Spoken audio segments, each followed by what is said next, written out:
So, let us revise the steps for the right hand side parametric transportation problem. So, as I told you that if this is the parameter delta for the right hand side values si's and dj's. So, we first solve for delta equal to 0. So, that is what I did. You can check that these are the dual variables, right.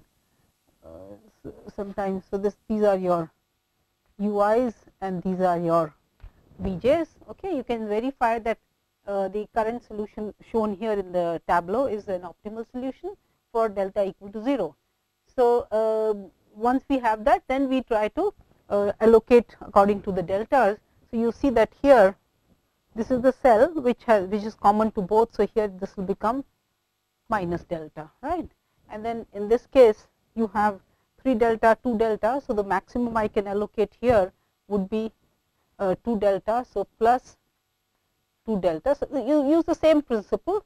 So, this is 2 delta, then I have to come down because this needs to be satisfied. So, therefore, this will be plus delta,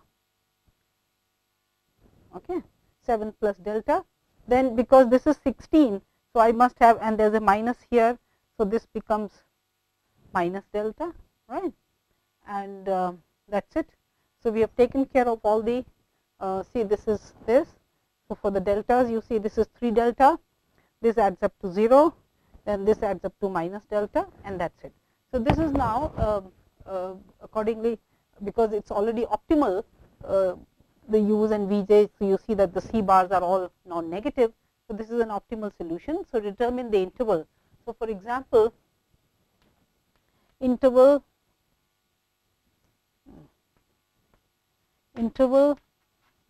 for delta such that the current basis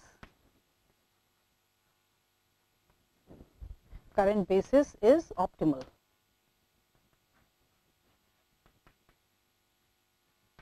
So, you have to just mention now negativity of the variables, because optimality is already satisfied. So, from here you get that delta has to be less than or equal to 4, and here delta has to be less than or equal to 9. So, the positive part I have taken care of, because these two numbers tell me that delta should be less than or equal to 4, and from here delta cannot be less than minus 7, and this says delta must not be less than minus 4.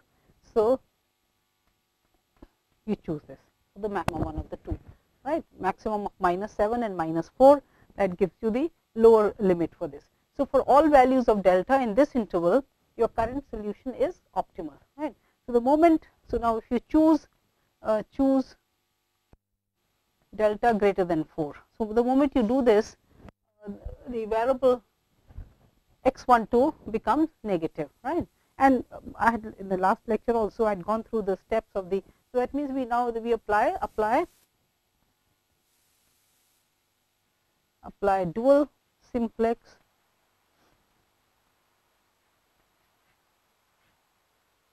I am deliberately repeating this algorithm because it requires a little bit of understanding, and so we did it last time. So, you have to apply dual simplex algorithm, and so that because the optimality conditions are satisfied, it is a feasibility which gets violated, right.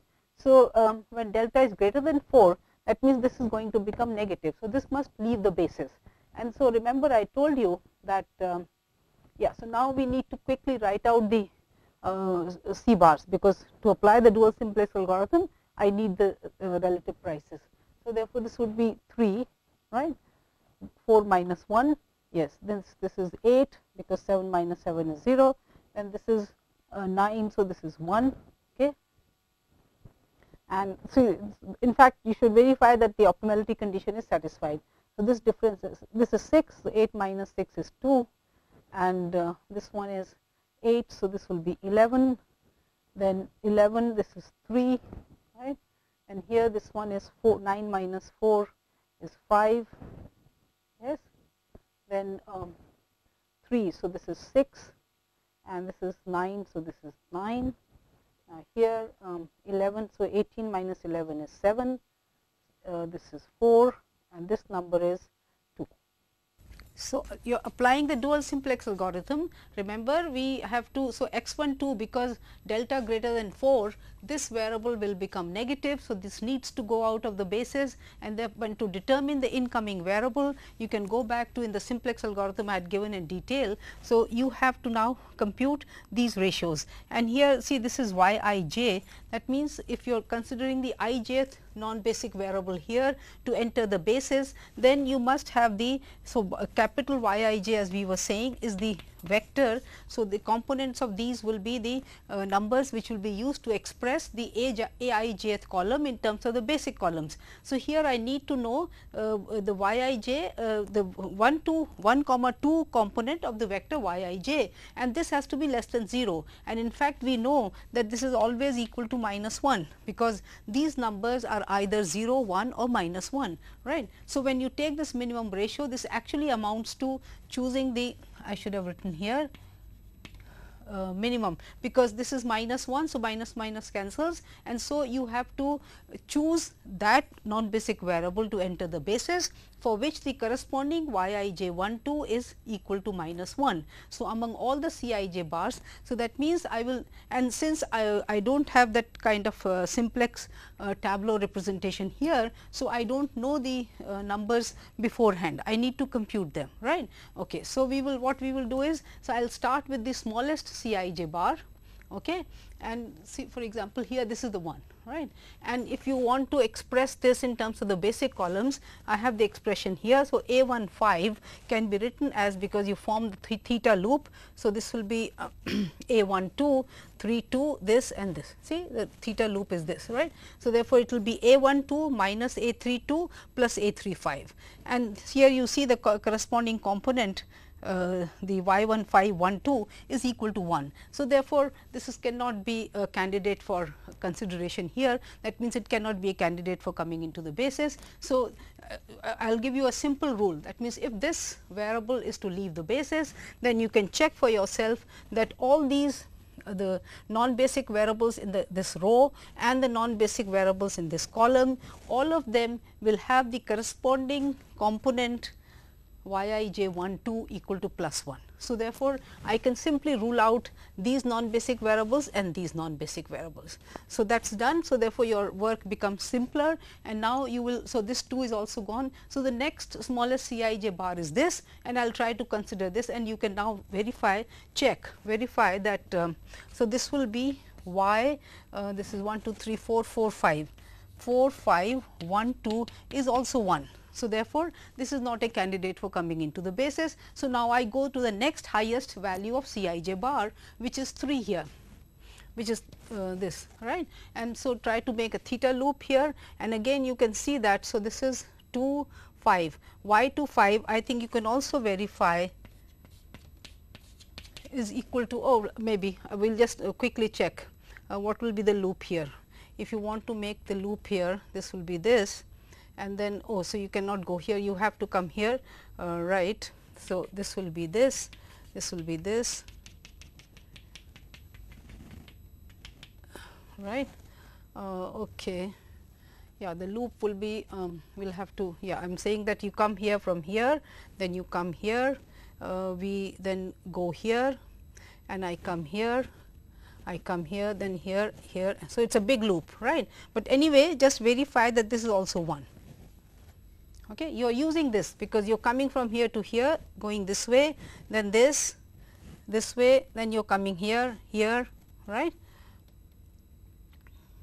and then this going, right. So, you will just verify that the sign of this y 2 5 1 2 will be 1. So, this is also out. So, that means now I go to the next highest C I j bar value, which is 4 here, and let us quickly see if this will qualify for coming into the basis. So, here what would be your theta loop? The theta loop would be, maybe it's come out to be a big one here also.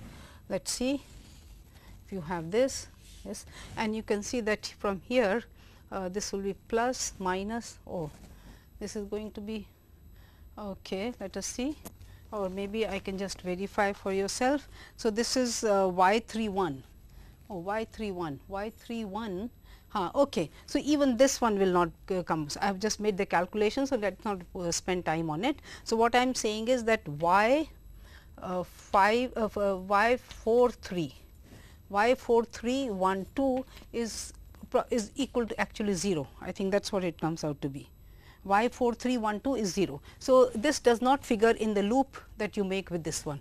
Okay. Just verify for this. So, finally, what turns out is that 31. So, this is the next one, next highest one. We will consider this now, and let us see what would be the loop for this. The loop would be you will have to go this, then you can come here, you can come here, you can go here, then here and this. Okay. So, I will form the loop.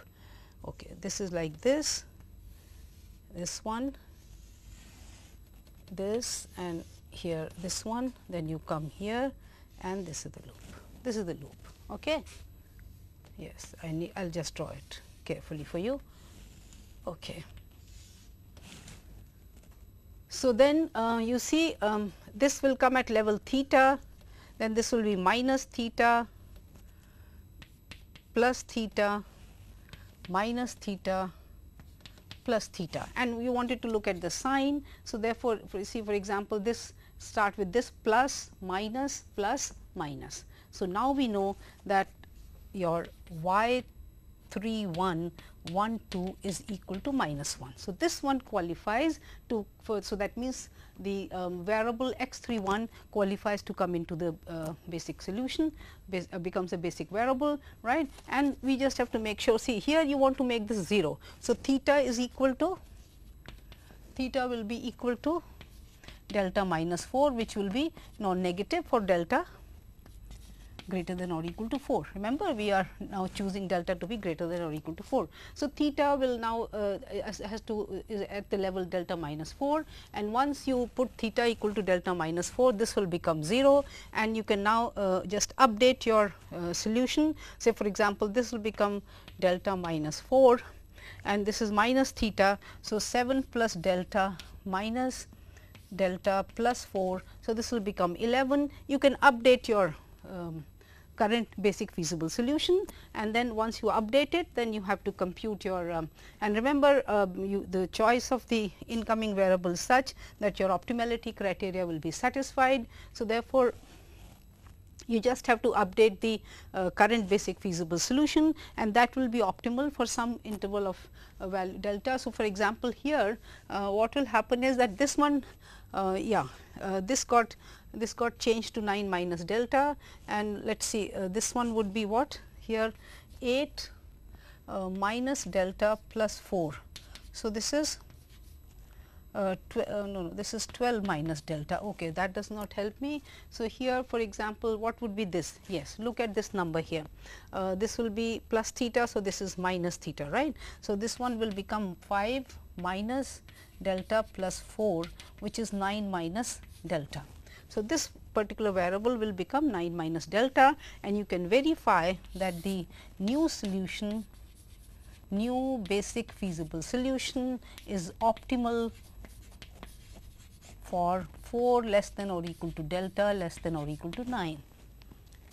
So, do this verification for yourself, and now you see that because your okay, I did not write the numbers here. The numbers here are 15 plus 3 delta, 9 minus delta, 4, 14 minus delta, and this was 2.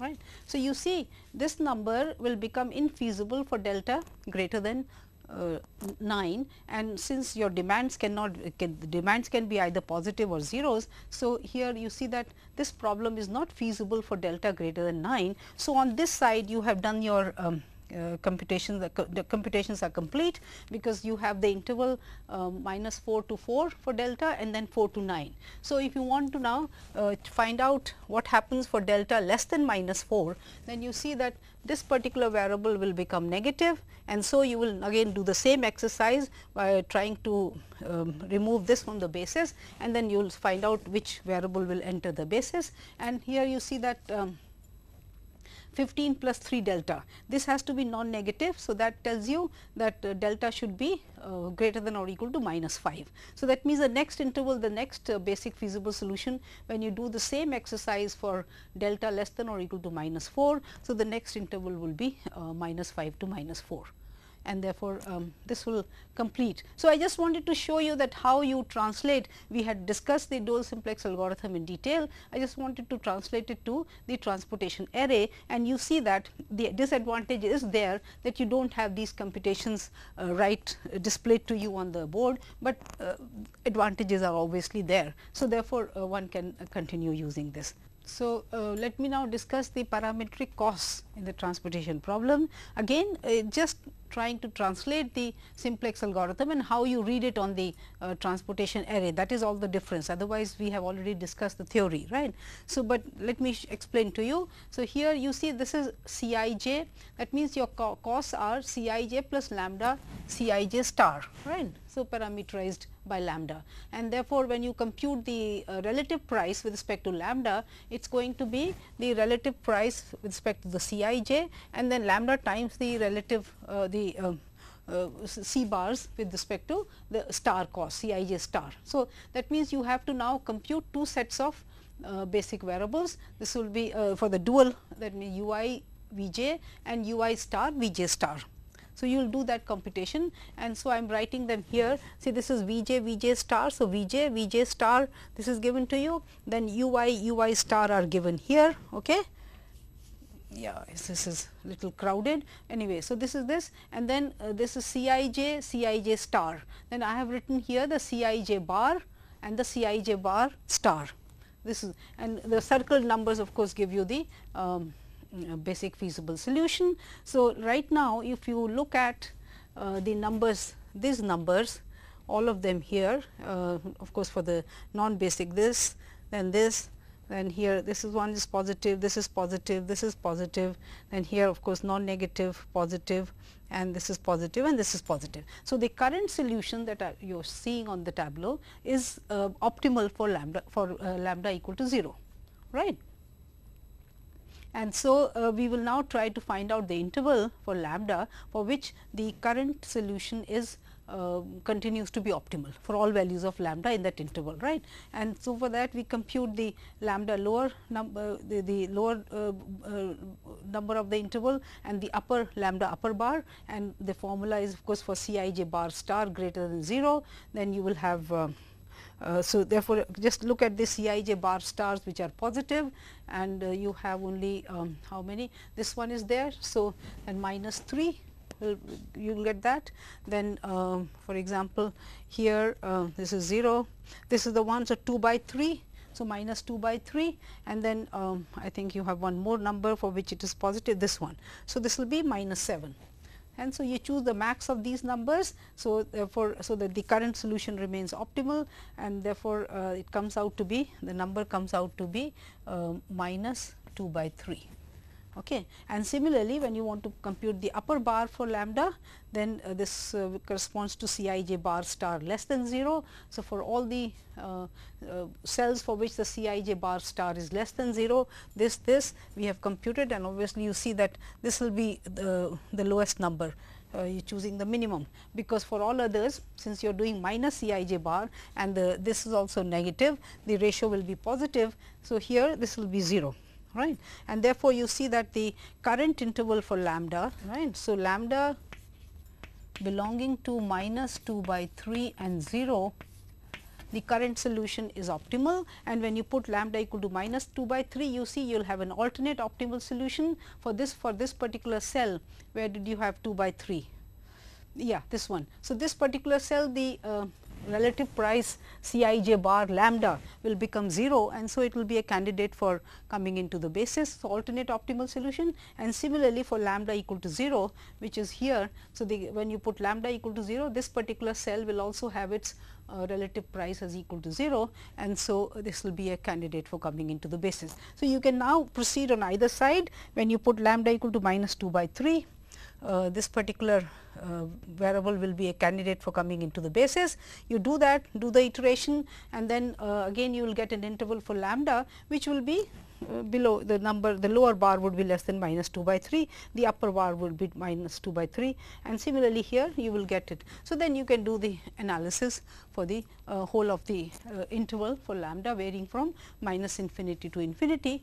So, essentially it just that the computations are all here, you have to just make an extra this thing calculation, the dual solution has to be computed, because you see for the basic variables the Cij bar lambda must be 0. So, what we are doing is we are choosing Uij Vj such that this number is also 0 and Ui star Vj star, so that this number is also 0. So, therefore, when you combine the two things, you get the whole thing, the new relative price with respect to lambda is 0. So, this is the idea. So, you do this computation, then you compute the Cij bar, the Cij bar star, and then you just find out the interval for lambda for which the current solution is optimal, and then you know how to proceed either side, and then you can do the analysis for the whole of the interval for lambda.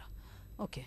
So, the next topic is the bounded variable transportation problem, and again one could skip it in the sense that you have already worked out the details for the linear programming problem, but here again maybe through an example I will try to give you the but before we go to the bounded transportation problem, remember I did tell you that we also want to look at. So, to find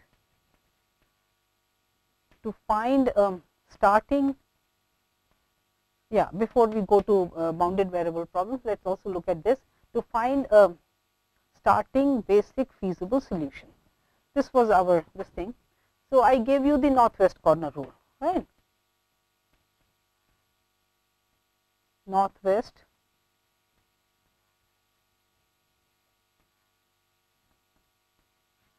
corner rule. This was the simplest one I showed you, and then there are some many more, but we will look at. So, this is min cost rule, min cost method. I will just discuss with you in a minute, and then the third is the Vogel's approximation method.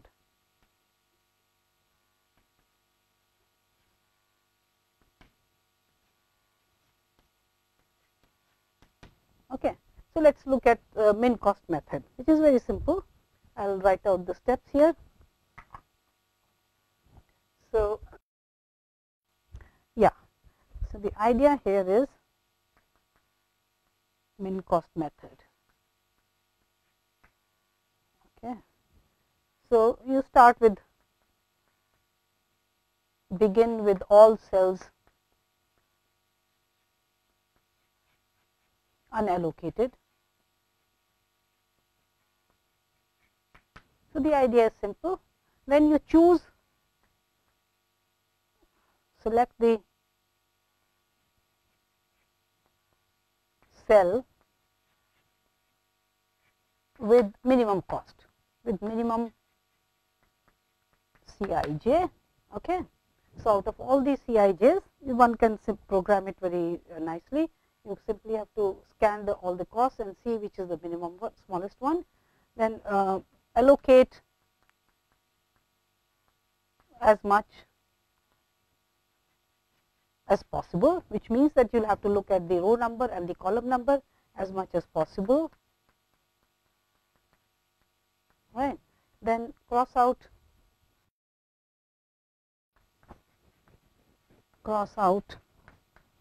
the row or the column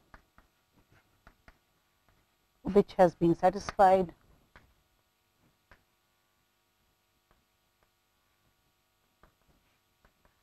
right, and then you have to revise or update the right hand side numbers, right. That means the supply and the demand, right. And so, you cross out the row or the column which has been satisfied, update the list, and then repeat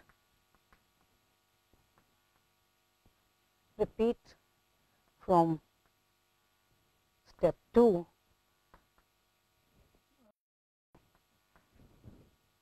for the reduced matrix.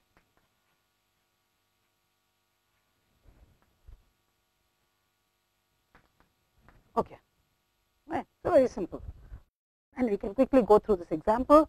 See here, of course, if you have tie, you can do it arbitrarily, no problem, and you may devise your own methods of breaking the tie. But remember, you have to cross out a row or a column at each step, so that you end up with a m plus n minus 1 basic cells.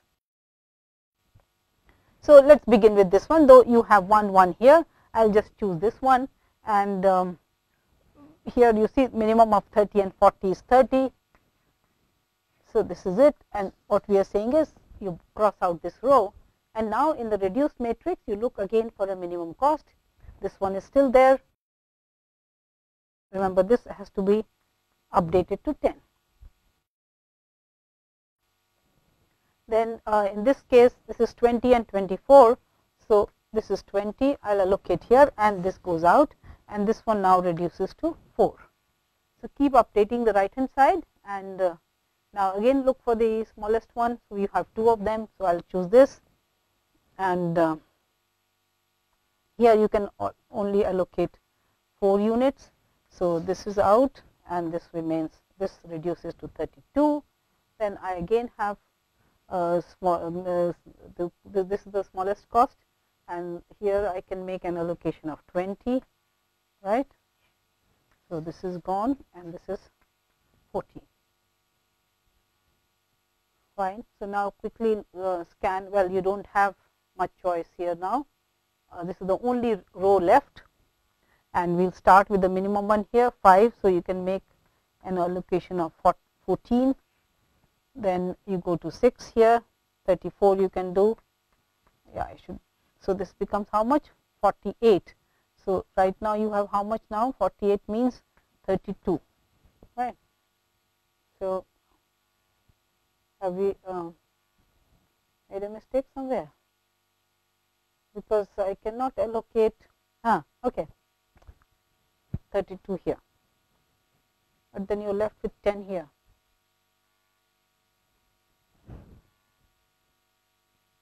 Are the numbers okay? Just make sure. 60, 60 and 70, 130, 34, 4, 6, 1, 164. And the numbers on this side, this is 120, 140, 164. So the numbers are okay. Where have we made a mistake? Okay, let's quickly check. This is 30. So I satisfied this demand 30, and so that made it 10. And here you satisfied this demand, so 20, so that became 4. Okay. Then I went to this one, so this one had 4. Have I put 3 here? Yeah. So then 4 here. That means. So this becomes 32. This is gone. This row is also gone. Then you choose this 20. So that means here this 20 is gone. You're left with 14. So I can go up and make an allocation of 14 here. If I do that, then this is 34. So how much is that? 48. 48 and this. Sorry. See, the arithmetic is wrong. So 48 and 90. So this has to be 42. Sorry. Yeah, okay, yeah. So 42, and therefore I'll allocate 32 here, and this is 10.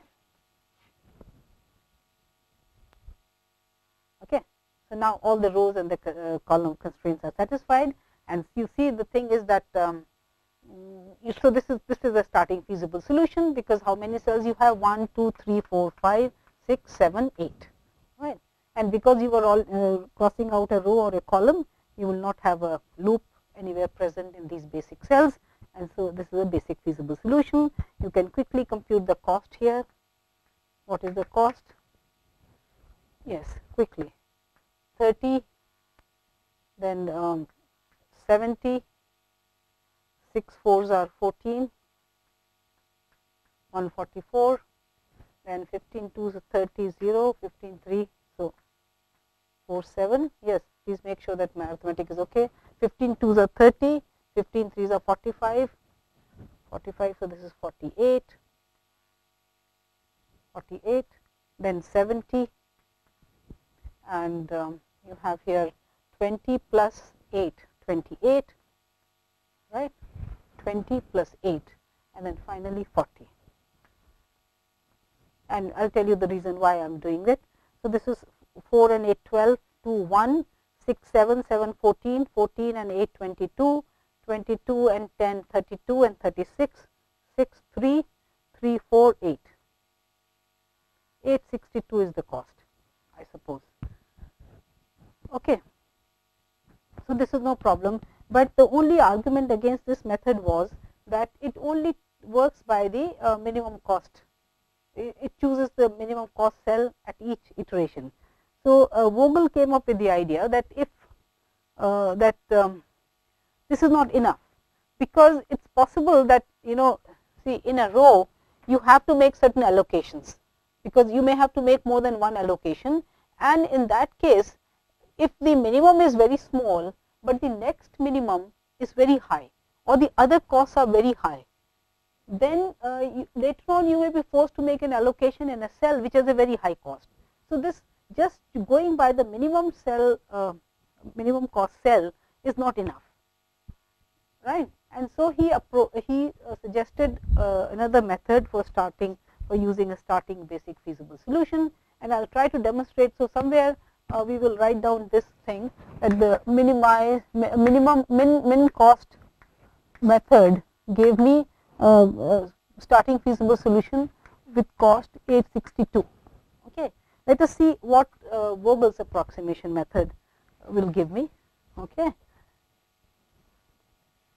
so I'll write out the steps here. So now this is Vogel's approximation method.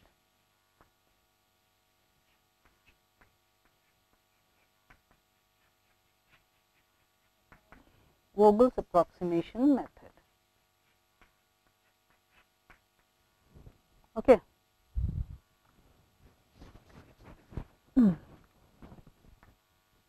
Min cost. So this we will keep on record. Okay. So here the idea is that, of course, you begin with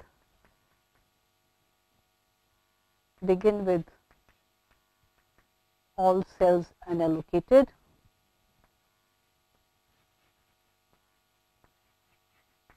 Right. Then you compute for all rows and columns, compute the difference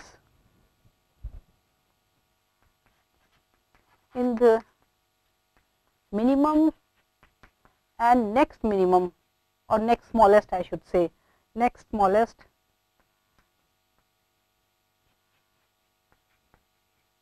cost, make it smallest, between the smallest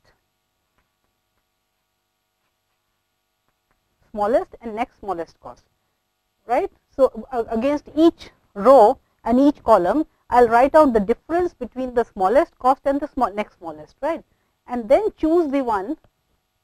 So third step, select the row or the column with maximum difference. See, you see the logic here.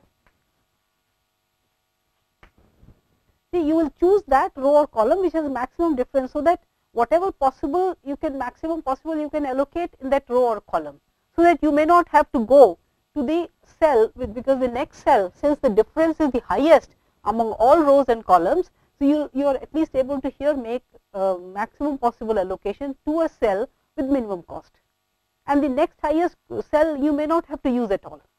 So this is what it is doing, and iteratively it is ruling out. So every time it selects a row or a column which has a maximum difference among the costs which are left out, right. So select the row or column with a maximum difference, right, and then you do the same thing here, cross out row or column which is satisfied. Yeah, I'm not writing the whole thing, but it's understood which is satisfied, right, which is satisfied. Then you update the update the right hand side. Okay.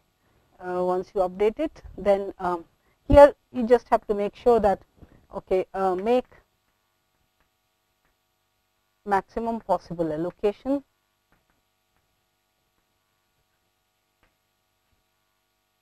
make maximum possible allocation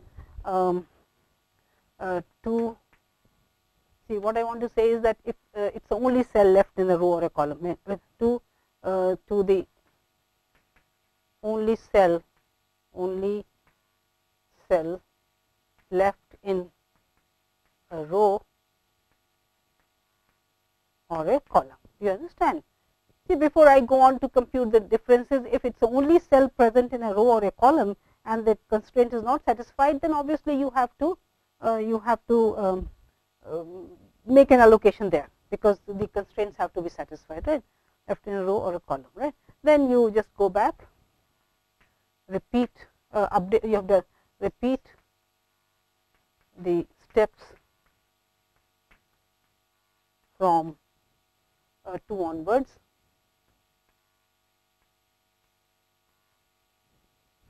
To respect to the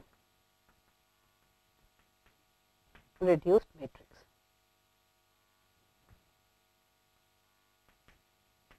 So let's now go through the Vogel's approximation method.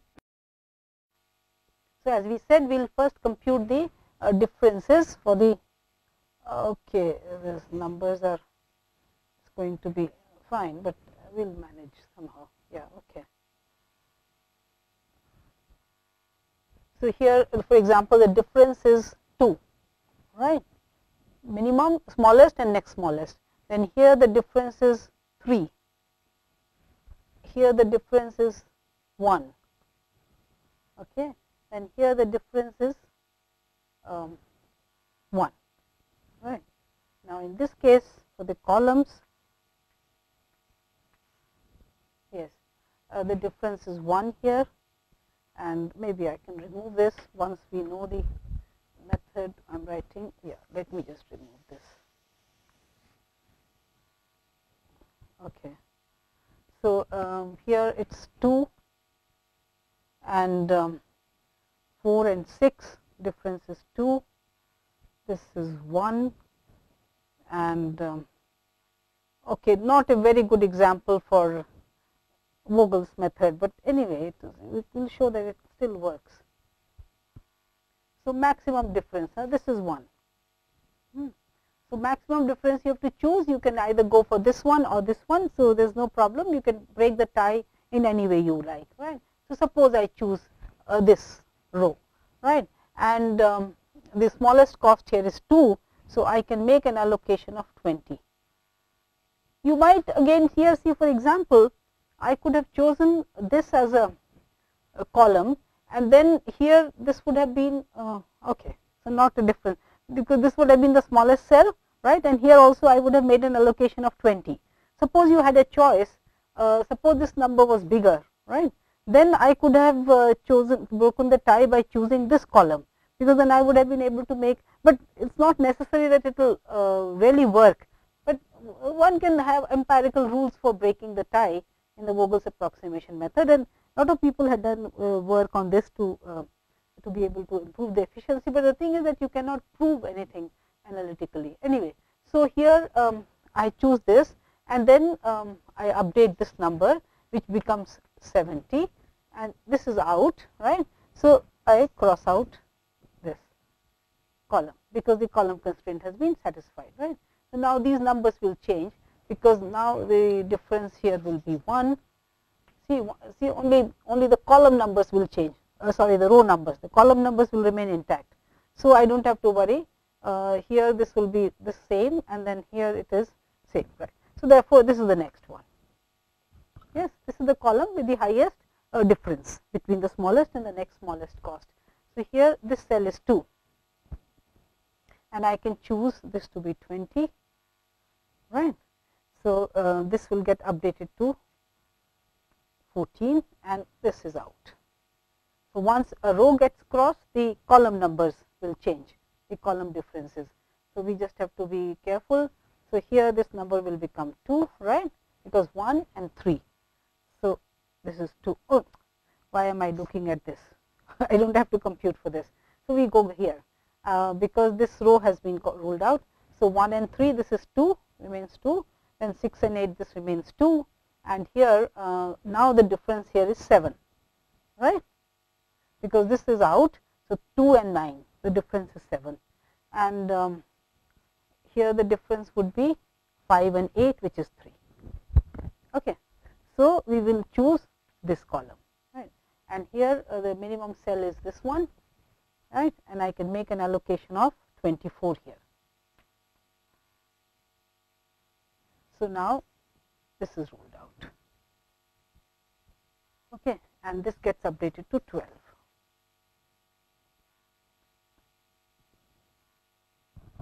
So, once a row has been ruled out, then these numbers will again change. For example, these two are there. So, this is 6 now, right. This is 6. Here the difference is 7, because these two rows 7, and here the difference is 6, 9 and 15, and here the difference is 3. The row numbers remain intact, right, because I have ruled out, I have crossed out a row. Fine. So, now again this will be the one with the maximum difference, and here the minimum cell is this, and so allocation you can make is 34, right, and so this gets ruled out, and this number will be 36. Yeah, take care, please be careful about the arithmetic. So, this is 36, right. So, now your row numbers can change, these remain same as they are. Okay. Actually, do you see that? No, we are still not in the state when a single cell is left out as a row or a column. We still have 2, 2. So, okay. So, now here these numbers will change. So, 1 and 8, this number is 7, right, 1 and 8. Then 7 and 5, this is 2. Yeah, and then 3 and 14 is, oh, this is, okay, sorry, these are the only 2, I do not have to worry about it, right. So, 7 and 2, and here the numbers are 6, 6 and 3. So, we will choose this row, and here the smallest cell is this one, and the allocation that you can make is 40 and 30. So, this will be 30, right, and so this gets ruled out. So, now you have only 3 cells left, and this one is 10. Okay. So, we have no choice but to make allocations here, because these 3 column numbers are left out, and let us see, they should add up to, yeah. So, 26 plus 10, 36, this is 36. So, I will make an allocation of 10 here, 12 and 14. So, that takes care of your all the rows and the column constraints, right, and we can quickly compute the cost. By the way, this cost is 722, sorry, I had made a mistake of computing. 6 into 34 is 24, and then 6 3s are 18. So, 204. I wrote out 2. So, this is the right cost for the minimum cost. Please make the correction. Okay. So, let us now compute the cost for the Vogel's approximation method. So, cost for Vogel's approximation method. So, this is how much?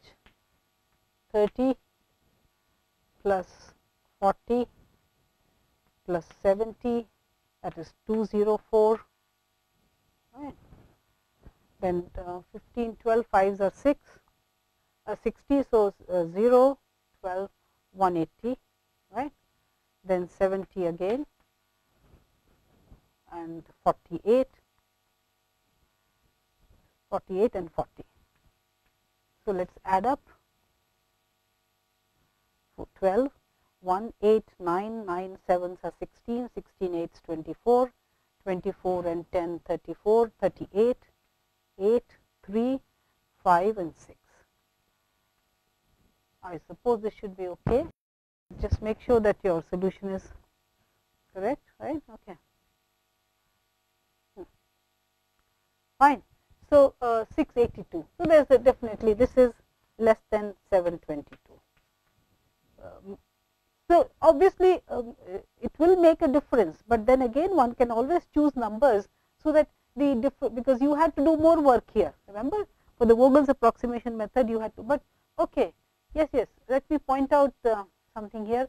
I have computed your dual solution here, 27665 and this is your dual solution, right, and if you verify this solution is probably an optimal solution. Quickly do it, fine. So, this is minus 4, so 3 plus minus 4 is 7, quickly do it, this is 13 because it is 0, then this is 9 and 9, yes, this is all okay, and here it would be minus 2, so 3, this would be 3 0, so alternate optimal solution possible if this is optimal, right, we will just verify, then this is 6 because 6 minus 4 is 2, then this one is here is 13, okay, and quickly here this is minus 1, so this is 9, this is 4, so 5 and 1, then this is 3 0. So, you see the solution is optimal, and there are alternate optimal solutions because you have zeros here. So, that is the thing, and this is why empirically people have shown that the Vogel's method, and that is why it is called an approximation method, because they feel that this is definitely give you, either it will give you an optimal solution or it will give you a solution which is close to the optimal solution. So, that is why it is called, and for very large transportation problems Vogel's approximation is the solution obtained by the Vogel's method is treated as near optimal. So, when you have very large, in the sense that you have a few thousand markets and sources, then instead of going through the whole this thing, because the improvement, if you know, sort of, if you have a feeling that the difference between the optimal solution and the solution obtained by Vogel's method is negligible, then you will go for the Vogel's method, right. So, you do more work for the method, but then you may get, and also if you can spend time, you can use this as a starting feasible solution, basic feasible solution, and the simplex algorithm then maybe in a few iterations will give you the optimal solution. So, again, as I said, nothing can be proved analytically, but this is all empirical evidence to say that the thing will give you a solution which is close to the optimal solution. So, this is all about, and people have tried to create data so that you can show that Vogel's approximation method will always give you a good solution, but again one can sit down and create a tableau or a cost structure for which it may not give you a very good solution, right. It may give you as bad a solution as the matrix minima or the northwest corner rule. So, nothing can be said, but anyway, I just thought that you should be familiar with the different methods of computing a starting basic feasible solution. Okay. So, as I said, the bounded variable transportation problem, again we do not have to spend much time on it, just maybe show you 1 or 2 iterations to show you how because the choices for theta will now be more than 1. So, I thought we will simply look at the, so we can just revise quickly bounded variable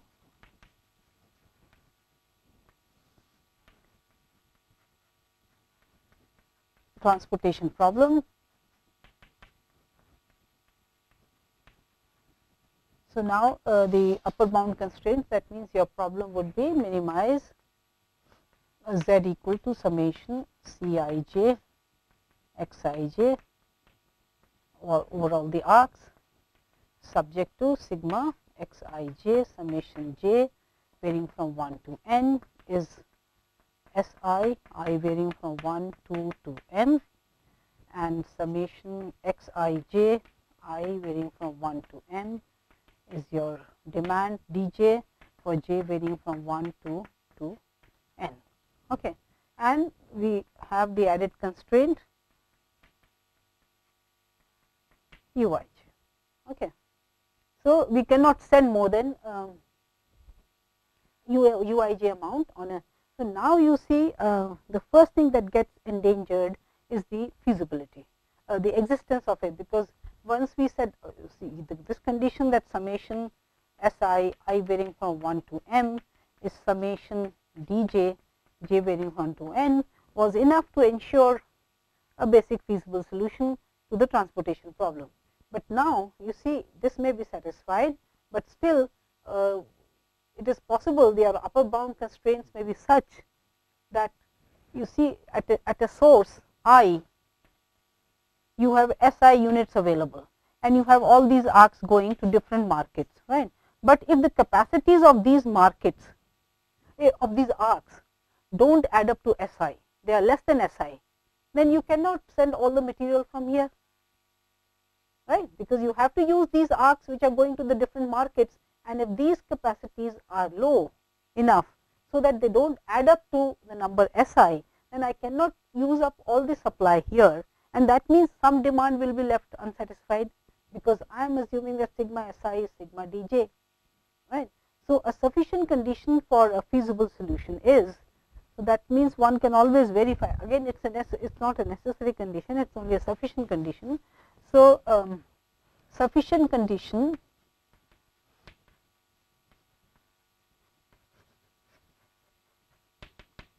for existence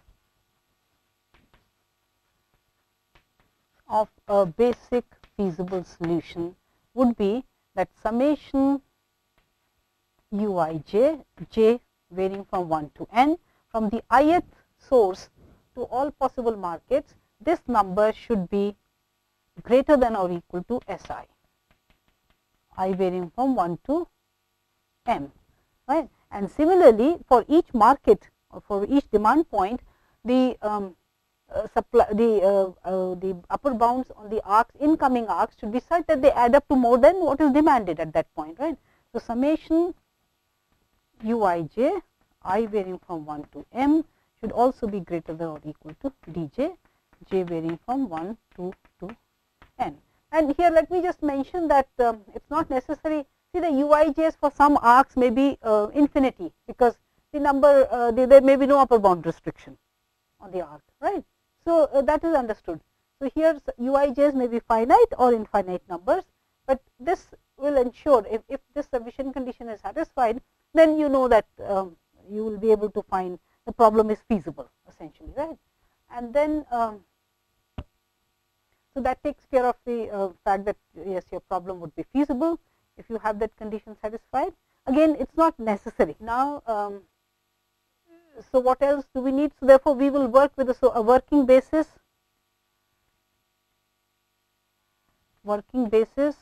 of m plus n minus 1 cells, right.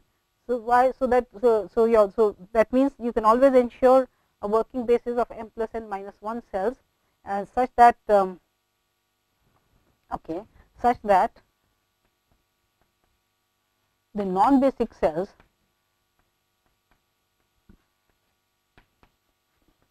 are either 0 or at their upper bound. Okay, so they are either at 0 level or at their upper bounds, and so we can always maintain, because I proved it to you for the simplex algorithm, that you can have m plus n minus 1 cells in the basis, so that whatever, but here at least we do not have to go through the trouble of making the transformation, because we will simply put either and then put a square around a non-basic cell at its upper bound. So, I am saying that you put a square around a non-basic cell at its upper bound. Okay.